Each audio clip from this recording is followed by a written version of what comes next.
지금까지 우리가 살펴본 믿음의 거인들 가운데 자신이 가장 닮고 싶은 사람이 있습니까? 아니면 누가 자신에게 가장 감동적인 그러한 모습이었습니까? 아니면 자신의 상황과 가장 비슷한 사람은 누구였습니까? 우리의 믿음의 여정에서 앞서간 믿음의 거인들의 발자취를 따르고 배우는 것은 우리가 영적으로 성장하고 성숙하기 위한 아주 좋은 그리고 중요한 방법입니다. 히브리서는 믿음의 길에서 멀어지고 있는 성도들, 옛 종교와 삶으로 돌아가려고 하는 사람들, 거짓 믿음에 미혹된 사람들, 고난과 위기 앞에서 믿음의 길을 포기하려는 사람들에게 진정한 믿음의 삶이 무엇인가를 보여주기 위해 기록되었습니다. 믿음을 바르게 세우고 담대하게 믿음의 길을 걸어가도록 격려하고 용기를 주고 힘을 주기 위해 믿음의 거인들을 소개하였던 것이죠. 이제 우리는 믿음의 장으로 불리는 히브리서 11장의 마지막 지점에 이르렀습니다. 히브리서는 일일이 다 소개하지 못한 여러 사람들의 이름을 열거하면서 이처럼 많은 믿음의 증인들이 있음을 되새겨 주고 있습니다. 가능한 한 많은 사람들을 소개하려고 하는 거죠. 하지만 시간이 부족하여서 다 기록하지는 않았다고 말합니다.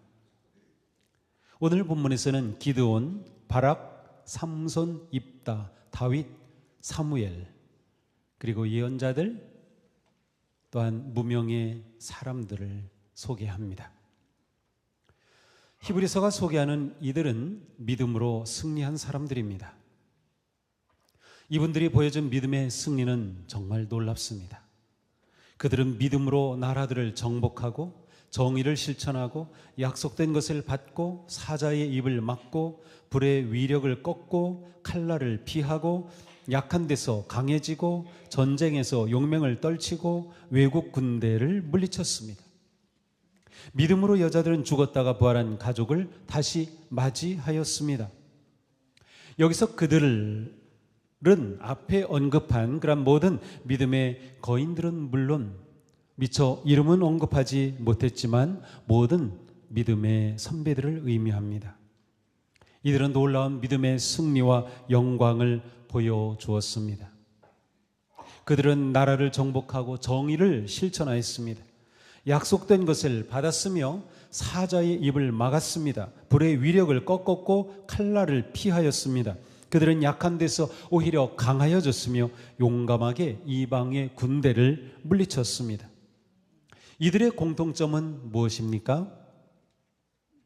믿음으로입니다. 이들은 모두 믿음의 역사를 경험한 사람들입니다.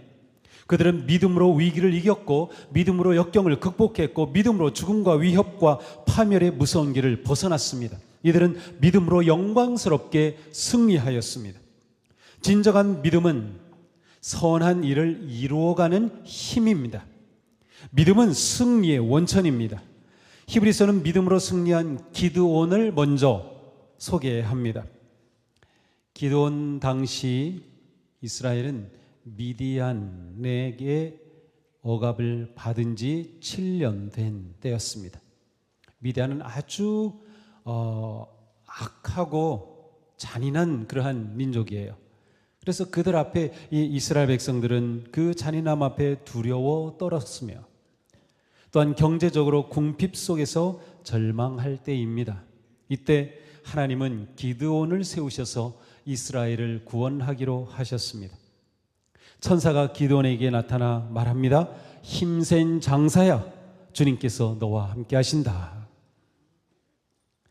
그런데 기드온은 오히려 자신의 상황을 핑계대면서 불평합니다.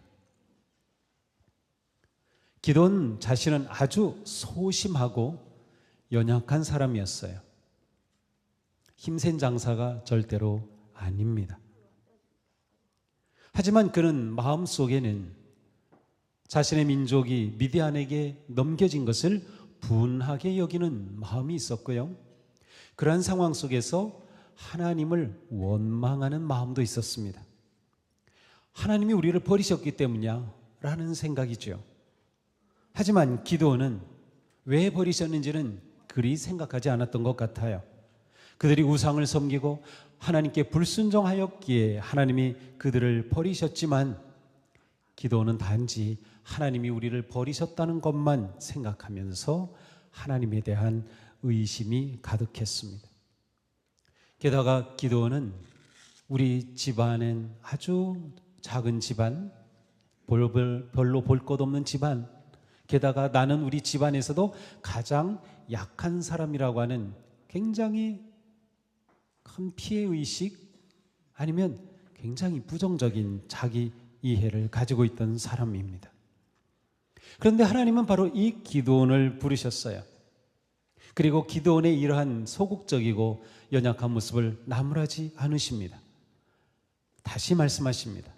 내가 반드시 너와 함께 있을 것이니 내가 미디안 사람들을 마치 한 사람 쳐부수듯 할 것이다. 네가 미디안을 쳐부술 것이다 라는 겁니다. 그를 격려하셔요. 그런데도 기드온은 여전히 하나님이 믿op지 않습니다. 그래서 하나님께 요구하는 거죠. 지금 나에게 말씀하시는 분이 정말로 주님이시라는 증거를 보여주십시오.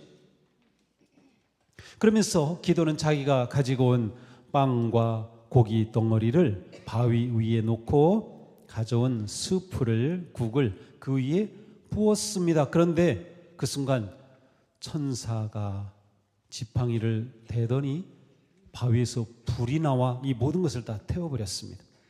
그것을 보고 기드온의 하나님에 대한 믿음이 생겨나기 시작했어요.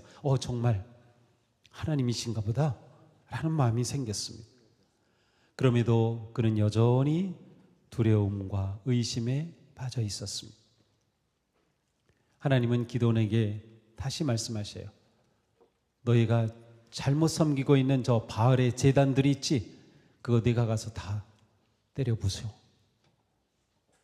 기드온은 그날 밤 그 바알의 제단들을 다 때려 부숩니다.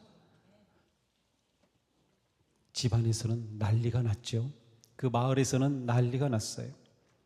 그럼에도 기드온은 여전히 하나님을 온전히 신뢰하지 못합니다. 하나님께 또 증거를 요구합니다. 양털 뭉치의 기적이죠. 여기 양털 뭉치가 있는데 이슬이 내려서 양털 뭉치에는 물이 아주 가득하지만 옆에 땅은 아주 바짝 마르게 해주세요. 또 한 번은 거꾸로 옆에 땅에는 이슬이 내려서 다 축축하지만 이 양털 뭉치는 아주 뽀송뽀송하게 해주세요. 그런데 하나님은 그대로 기적을 보여주십니다. 이렇게 점차 믿음을 얻게 된 기드온은 마침내 300명의 용사로 13만 5천 명의 미디안 군대를 물리칩니다. 그래서 기드온 위대한 용사가 된 것이에요. 그런 믿음으로 승리와 영광을 보았습니다. 히브리서 11장에서는 기드온 외에도 바락, 입다, 삼손 같은 사사들을 언급합니다. 그리고 다윗과 사무엘도 말합니다. 다윗은 어떤 사람이에요? 믿음으로 골리앗을 쳐부순 그러한 가장 위대한 왕이었습니다. 또한 사울과 다윗을 왕으로 세운 사무엘은 나라를 개혁하면서 영적으로 세웠던 위대한 지도자였어요. 공의와 정의를 행했던 하나님의 사람이었죠. 자, 이러한 모습들을 통해서 히브리서 11장은 믿음의 그 놀라운 승리는 어디에서 오는가를 보여주고 있습니다. 믿음은 승리하는 삶의 가장 중요한 길입니다. 기드온, 바락, 삼손, 입다, 다윗, 사무엘, 기타 선지자들 모두 믿음으로 승리하고 믿음으로 의를 행했고 믿음으로 강하여졌고 믿음으로 용감하였고 믿음으로 맞서 이겼습니다. 자, 눈에 보이지 않는 믿음이 어떻게 승리의 원천이 될 수 있습니까? 믿음은 하나님이 주신 은혜를 붙잡고 세상 속에서 하나님이 하시는 일을 믿고 따르는 신뢰이기 때문입니다. 믿음은 하나님의 능력이 우리의 삶에 드러나는 통로이기 때문입니다. 예수님은 시각장애인을 고치실 때 너희 믿음대로 되라 라고 말씀하셨어요. 어떤 믿음이냐가 그 결과를 가져오는 거죠. 승리는 믿음을 통하여 오는 것이에요. 하나님의 능력은 우리의 믿음과 순종을 통해 나타납니다. 사도 요한은 이렇게 말씀하셨어요. 함께 읽겠습니다. 세상을 이긴 승리는 이것이니 곧 우리의 믿음입니다. 믿음이 이기게 하는 거예요. 우리가 이걸 거꾸로 보면 안 돼요. 우리는 승리하기 위해 애쓰죠. 그런데 진정한 믿음의 방법은 믿음을 갖기 위해 애써야 돼요. 믿음이 세워지기 위해 애써야 돼요. 그러면 저절로 승리는 오기 때문이에요. 믿음은 우리가 돈으로 살 수 없습니다. 노력으로 얻을 수도 없습니다. 믿음은 하나님의 선물이기 때문이에요. 사도 바울은 우리의 구원과 믿음이 모두 하나님의 은혜의 선물이라고 말씀합니다. 그러므로 믿음을 통해 얻는 승리도 하나님이 주신 것이에요. 내 힘으로가 아닙니다. 내 지혜로가 아닌 것이죠. 우리는 앞서간 위대한 믿음의 거인들을 통해서 그들의 승리와 영광은 오직 하나님의 것임을 볼 수 있습니다. 우리는 하나님께서 함께 하시는 성령의 도우심 없이는 어떤 믿음도 지킬 수 없고 어떤 믿음의 열매도 볼 수가 없는 것이에요. 자신이 약할수록 하나님의 은혜를 구하며 하나님을 의지하고 의존하는 것이 우리가 할 일입니다. 믿는 것이 우리의 일입니다. 믿는 것이 우리의 일이에요. 우리가 이러한 믿음을 가질 때 우리는 언제나 하나님의 은혜 안에 거하며 승리와 영광의 삶을 향해 나아가는 것입니다. 히브리서 11장이 여기서 끝나면 너무 좋을 것 같아요. 그런데 히브리서 11장은 여기서 끝나지 않습니다. 믿음의 역사와 승리를 말씀한 후에 요한은 대조적인 모습을 보여줍니다. 이 모습은 우리의 눈을 번쩍 뜨게 합니다. 함께 읽겠습니다. 또 어떤 이들은 고문을 당하면서도 더 좋은 부활의 삶을 얻고자 하여 구태여 노여나기를 바라지 않았습니다. 또 어떤 이들은 조롱을 받기도 하고 채찍으로 맞기도 하고 심지어는 결박을 당하기도 하고 감옥에 갇히기까지 하면서 시련을 겪었습니다. 또 그들은 돌로 맞기도 하고 톱질을 당하기도 하고 칼에 맞아 죽기도 하였습니다. 그들은 궁핍을 당하며 고난을 겪으며 학대를 받으면서 양과 염소의 가죽을 입고 떠돌았습니다. 마지막으로 소개되는 믿음의 거인들은 믿음으로 인하여 심한 고문을 받으면서도 부활의 삶을 얻고자 하여 구차히 풀려나기를 원치 아니했습니다. 그들은 믿음으로 인하여 조롱을 받고 채찍에 맞았습니다. 결박을 당하였고 옥에 갇혔습니다. 돌에 맞았고 톱질을 당하였으며 심지어 칼에 맞아 죽었습니다. 그들은 궁핍을 당하고 고난을 겪었고 학대를 받았고 동물의 거친 가죽옷을 입고 떠돌아다녔습니다. 히브리서는 이런 모습이 믿음의 증거라고 말씀합니다. 그렇다면 우리는 예수님을 믿음으로 고난을 당하고 예수님을 믿음으로 궁핍해지고 예수님을 믿음으로 학대받고 예수님을 믿음으로 버림을 받고 예수님을 믿음으로 돌에 맞는 것을 받아들일 수 있습니까? 우리의 믿음의 고백의 근거는 무엇입니까? 우리는 어떤 상황에서도 견고하게 설 수 있습니까? 믿음으로 얻을 성공과 번영과 복의 환상에만 사로잡혀 있는 것 아닙니까? 우리에게는 믿음으로 인해 오히려 고통과 아픔과 궁핍과 고난과 학대받는 것을 받아들일 충성이 있습니까? 히브리서 11장이 소개하는 믿음의 거인들은 무명의 사람들입니다. 그들은 석방될 수 있는 것도 거절하였습니다. 석방은 세상과 타협하는 것이었기 때문이죠. 고난과 핍박, 심지어 죽음까지도 감내하였습니다.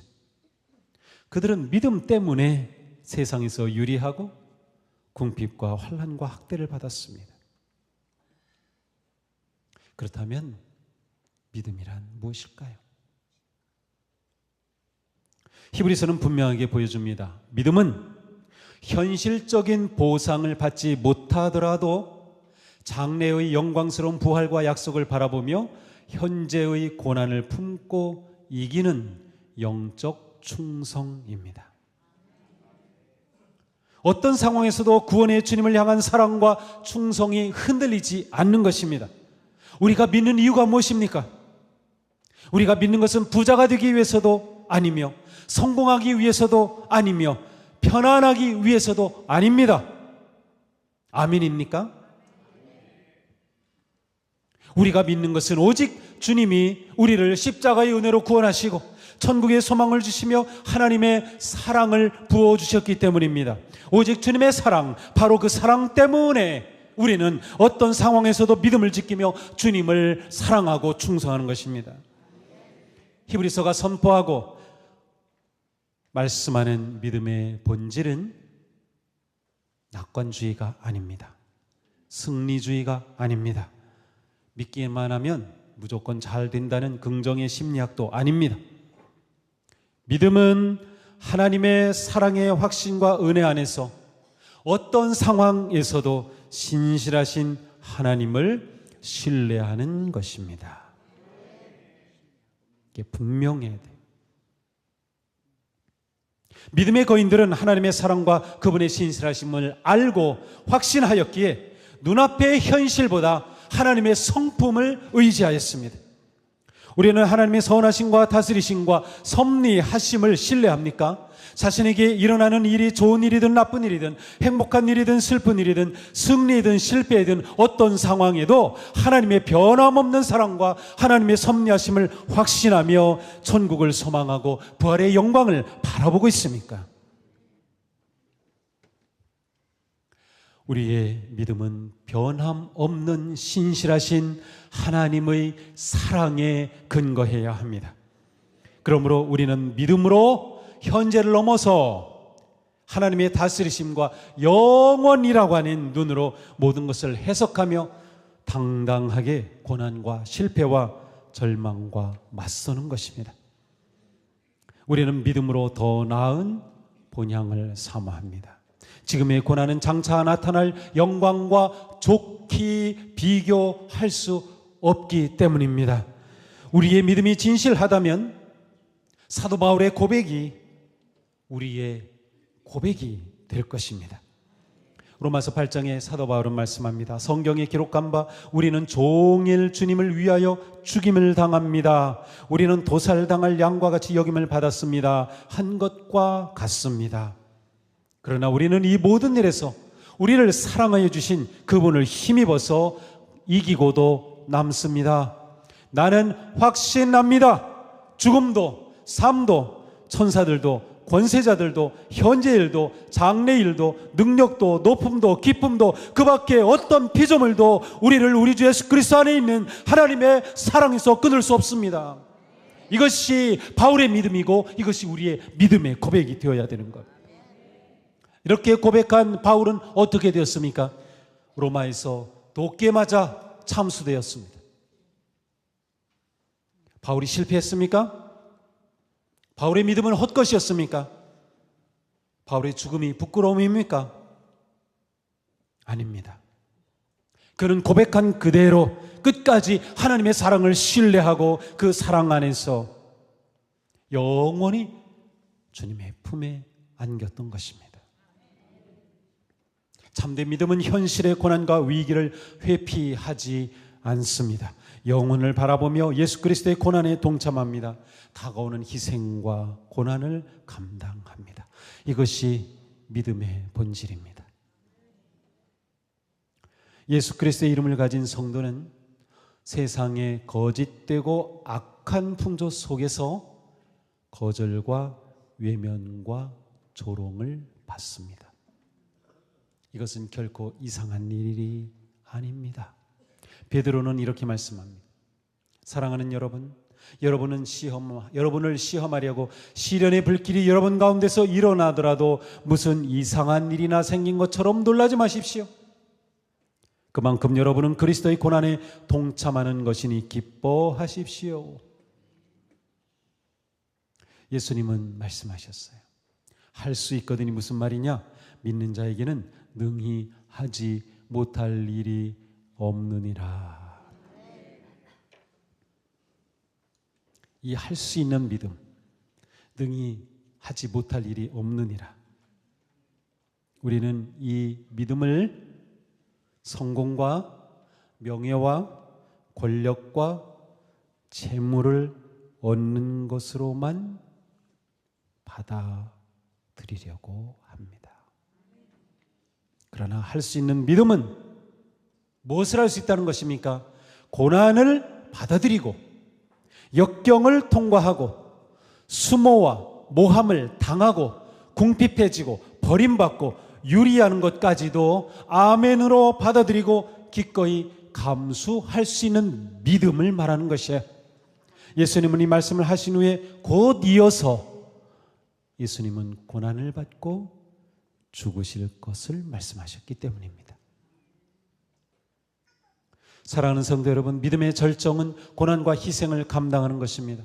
이렇게 히브리서 11장은 믿음의 진정한 가치를 보여줍니다.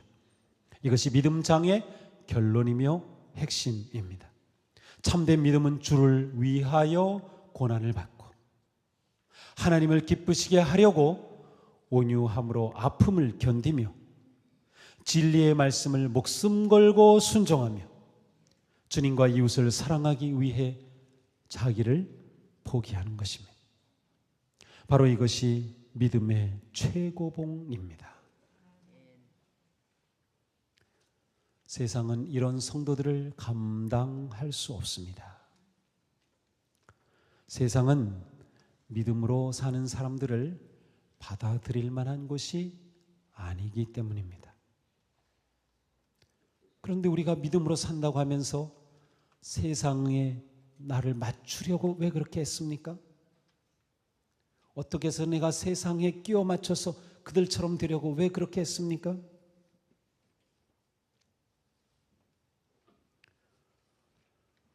믿음으로 사는 삶은 세상이 받아주지 않는 법입니다. 히브리서는 믿음의 거인들에 대해서 마지막으로 이렇게 말씀하죠. 이 사람들은 모두 믿음으로 말미암아 훌륭한 사람이라는 평판은 받았지만 약속된 것을 받지는 못하였습니다. 하나님께서 우리를 위하여 더 좋은 계획을 미리 세워두셔서 우리가 없이는 그들이 완성에 이르지 못하게 하신 것입니다. 저는 이 말씀을 온전히 깨닫지 못했습니다. 이 말씀이 도대체 무슨 의미인가? 오늘 아침까지 이 말씀 또 생각하고 어젯밤에도 자기 전에 이 말씀을 생각하고 자면 밤에 꿈을 꾸다가 이 말씀을 깨닫게 해주시지 않을까 하고 이 말씀을 이렇게 보고 그러면서 잠을 들었어요. 그런데 잠을 푹 잤습니다.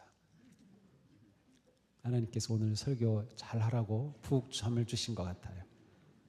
하지만 이 말씀 가지고 씨름하면서 제가 깨달은 것을 전하려고 합니다.